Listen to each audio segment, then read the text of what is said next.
ভোরবেলা কাজে যাচ্ছে, তাহলে তাদের সঙ্গেও করবে। 7,500 টাকা বেতন, হাতে পান মাত্র 2,000 টাকা। বেতনের বিষয়টি বিভিন্ন সূত্রে জেনে পৌরসভার অস্থায়ী সাফাই কর্মীরা প্রশ্ন তোলেন রামপুরহাট পৌরসভায়। ঘটনায় বৃহস্পতিবার পথ অবরোধ করেন তারা। আর এই ঘটনার জের এসে পৌঁছল শুক্রবার। আজ শুক্রবার সকালে ঘটনার জেরে নক্কারজনক পরিস্থিতির মুখোমুখি হতে হলো এক মহিলা অস্থায়ী সাফাই কর্মীকে।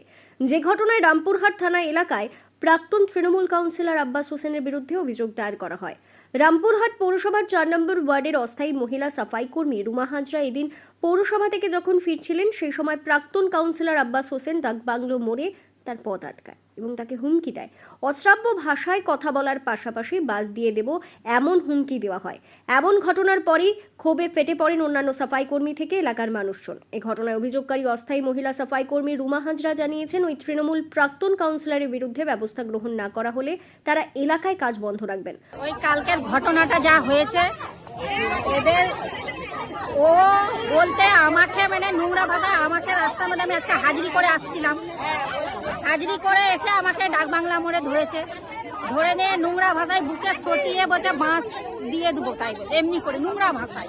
এবার আমি যদি ওখানে মেয়ে ছিল একাই, এবার আমি সরে গেলাম, আমি কি করেছি কানতে কানতে পৌরসভা গিয়ে ওই ছেলেগুলা, তা আমি তো একা ছিলাম না, আর আমি তো নিজ কথা বলেছি, আমি তো কোনো ভুল কথা বলিনি, আর ওর নাম তো লিয়া হয়নি, ও তো আমাদের কাউন্সিলর লয়ই, ও কাউন্সিলর লয়ই তো আমাদের কাউন্সিলর হচ্ছে তুফানি মাল, তা আমরা ওখানে এখানে বলতে যাব।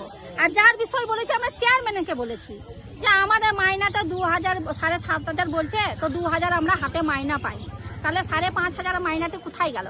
এই কথাটা বলেছি, এই কথাটা সত্যি কথা বলার পথে ওর মানে রাগ লেগেছে না, আমাকে পেয়ে ওইখানে একা পেয়ে গালাগালি, মুখে সোটা গালাগালি দিয়েছে আব্বাস হোসেন।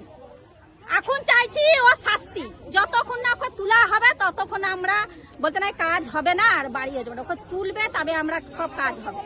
অন্যদিকে এই ঘটনার পরিপ্রেক্ষিতে তৃণমূল নেতা আব্বাস হোসেন সমস্ত অভিযোগ অস্বীকার করেছেন এবং পুরো ঘটনা ভিত্তিহীন বলে দাবি করেছেন।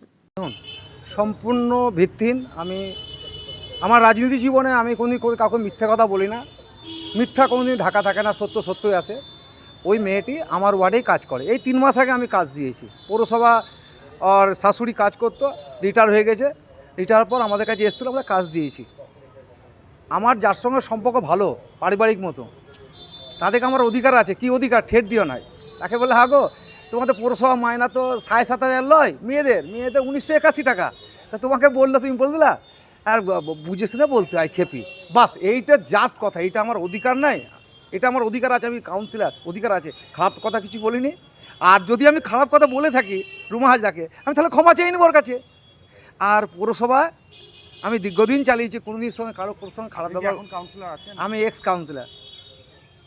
আর আপনার যদি সত্যি যদি হয়, ডাকবাংলাপাড়া সিসি ক্যামেরা আছে, দেখুন।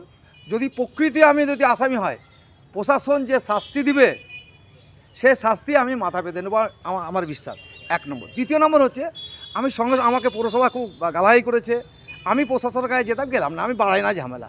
আমার যারা রামপুরহাট শহরে যেন দলের যেন এটা পার্টিগত যেন না হয়, তার জন্য সম্মানীয় যারা বিজেপির যারা করেন, আমাকে খুব ব্যক্তিগত ভালোবাসেন, তাদেরকে আমি ঘটনাটা জানিয়েছি, তারা শুনেছে। তাদেরকে বলেছি যদি আমি অন্যায় করে থাকি সিসি ফুটেজ দেখে নেবে, আমাকে যে শাস্তি দিবে প্রশাসন, সে শাস্তি আমি মাথা পেতে নেব।